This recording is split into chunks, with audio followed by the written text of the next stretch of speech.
Hi అండి. ఈరోజు నేను మా ఇంట్లో కర్బూజా జ్యూస్ చేస్తున్నానండి. నేను 2 కర్బూజాలు తీసుకున్నానండి. కర్బూజా పండువి.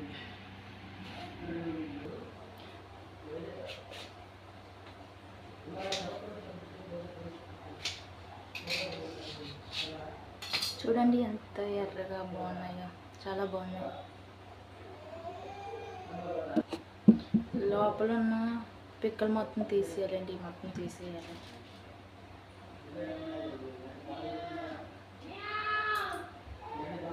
పిక్కలు తీసి ఉన్న గుంజుని వేసుకోవాలండి.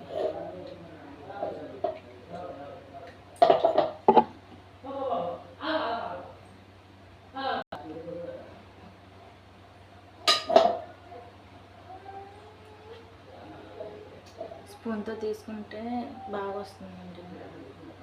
బాగా పండిన పళ్ళు అయితే టేస్ట్ బాగుంటుందండి. చూడండి, చాలా బాగా పండిన పళ్ళు, స్మెల్ కూడా సూపర్ వస్తుందండి.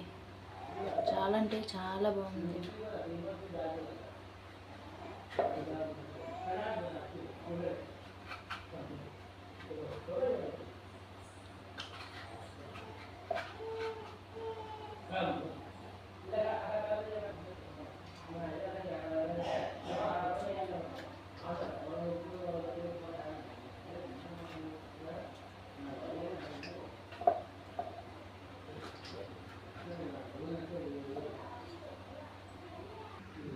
నేను తీసుకున్న రెండు కర్బూజా పళ్ళకి ఇంత గుజ్జు అయిందండి.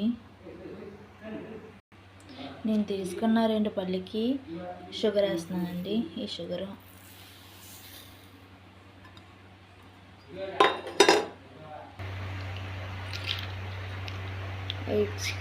ఐస్ క్యూబ్స్ వేయాలండి.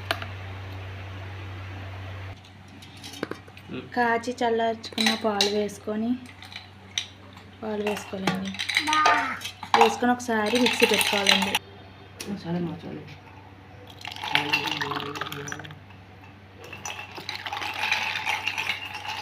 రెడీ అండి, అయిపోయింది. రెడీ కర్బూజా జ్యూస్.